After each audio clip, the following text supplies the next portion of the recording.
So this is the cable that we're having installed into the farm now, and they've just paused the reeling of it. But look at the size of that compared to my hand. It's huge.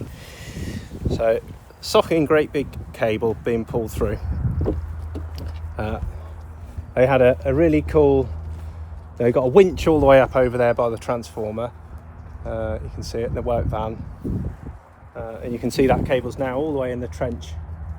I just got out here too late to see it pulling through, but they had a really cool what they call a sock, which it literally looked like a sock made out of braided cable, and it went over the end of that. They tied an extra bit on the end, and then they just pull it all the way through. Got a bit of ducting there to guide it around the corner. But that replaces the overhead, so it'll be completely done. We've done more work since, I say again, I keep using the royal we. The Fias have dug the trench through the drive now and out to the transformer.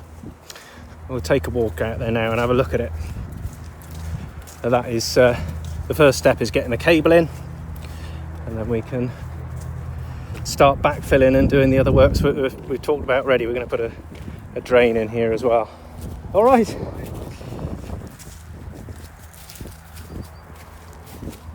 All going all right? That was very quick. 10 more metres left to pull, I think. 10 more metres. So that'll do it with the winch as well. He's just moved the winch to get it there. Forward, yeah. Brilliant. Ideal. So we had a few issues here where the walls collapsed. We had to redig it. In fact, you can see one bit here. It's gone again a tiny bit. It's so flipping wet, and we found more land drains out here. There it comes again. You can see there. Might be able to see the reel in the background going. Probably not. It's too far away. Yeah, miles away. So that's him pulling it through with the winch up by the transformer. All the way up here. You can see the groundwater. That's just groundwater in the bottom. That's not rainwater. That's just percolated through and is what has caused some of the collapse.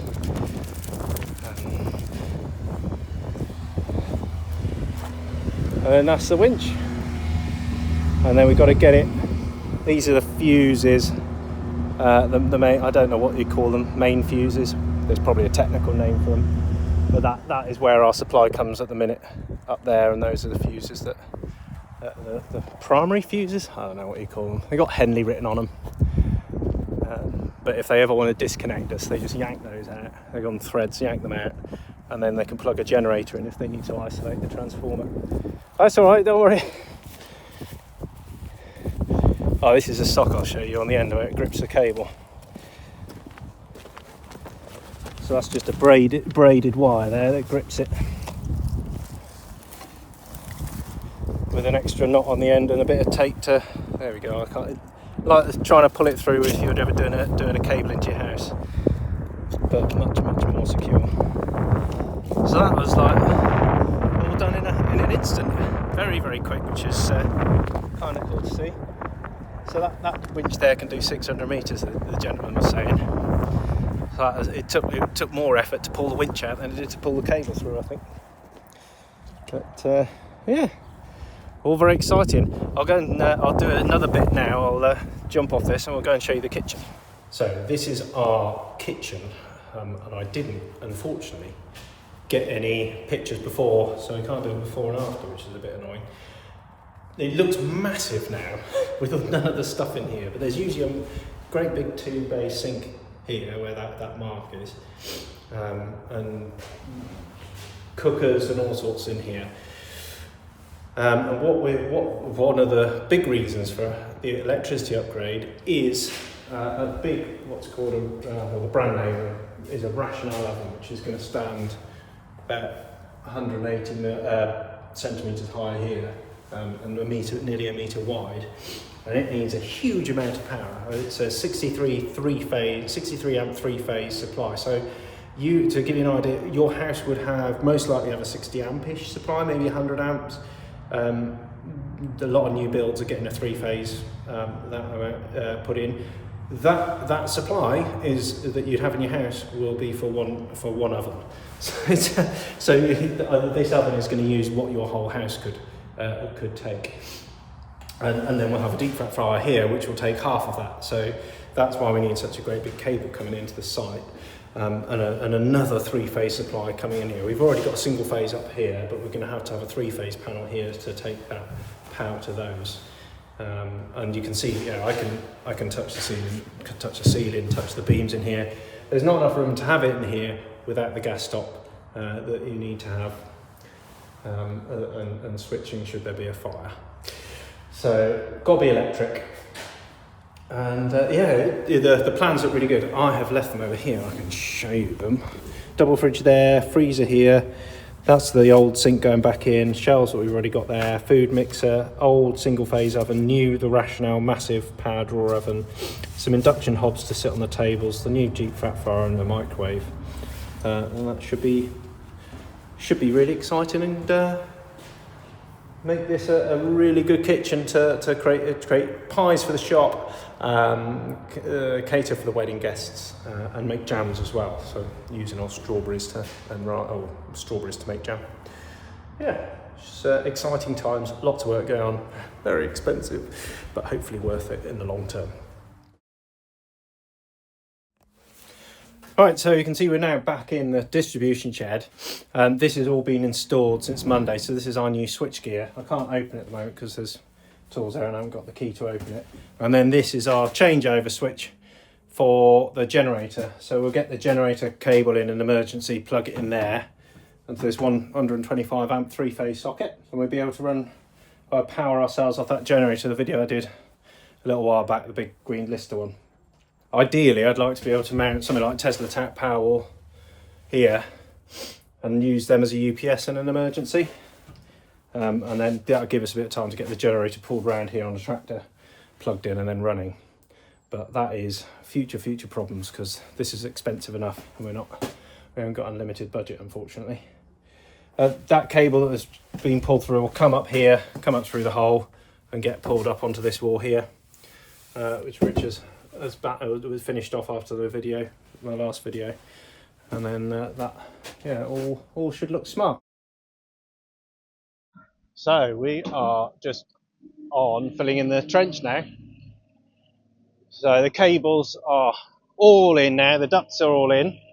We got some, I don't know if you can see it down here, we've got some ducts, 2 ducts, the earth cable, the main cable, and then 2 smaller ones to feed this cable in the house and do the security lights. So we've got a cable that flies over the top, does that.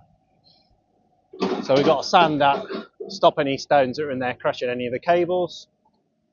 We've got some leftover sand we can use that, which is good. Yeah, these are the drums of the smaller stuff.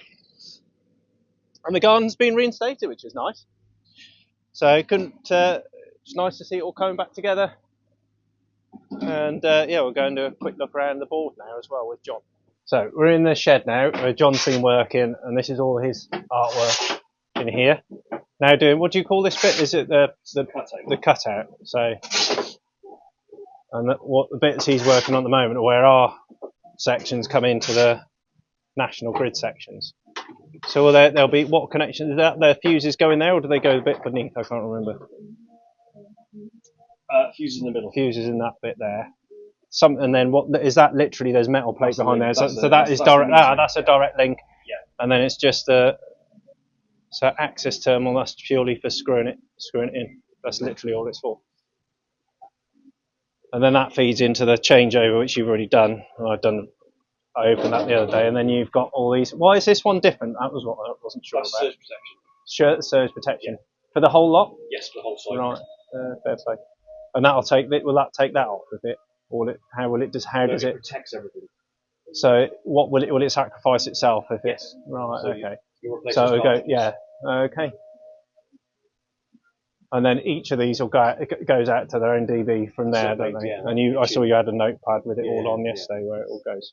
And then that's the new cable to the kitchen supply there. Very nice. So this is why we're doing all of this work, is for this kitchen really, as well as giving us a bit more future proofing. So no entry wet floor. Look, we've got a new floor going down for the catering. So this will be all beautiful, new, proper catering flooring. So the big oven is going to go over there, and we're going to have a deep fat fryer over there, big old units which need a lot of power. And this is what it's for. We'll show you this all painted soon, because this will look so much better. It'll be good. A new 3-phase distribution board up there.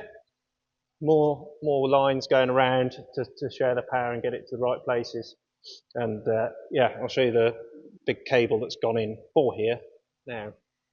This massive snake of a cable. It's another chunky one.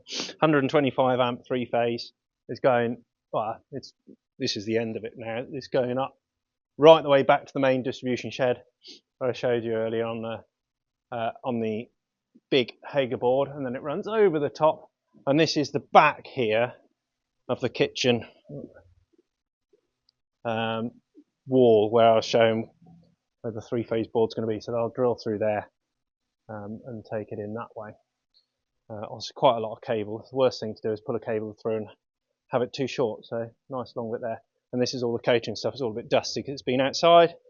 But that's all going to go back in, apart from the fryers and the fridges and one of the ovens, because the fridges are only good for drink now. The seals have got on, so it's fine for keeping beers cool in the barn, but not so good for food stuff. The temperature regulation isn't good enough, and then the other oven is not big enough, and it's going to go, and that domestic oven's going as well. In fact, I think that'll probably be given away on Facebook. And the fryers probably are just going to be parked up for now. Yeah, that's another bit of the job. That wraps up this week's video. Next week we've got to sort out the sewage, get that lined up, hopefully sort out the levels there, and finish off the electrical connections in the kitchen. Catch you then.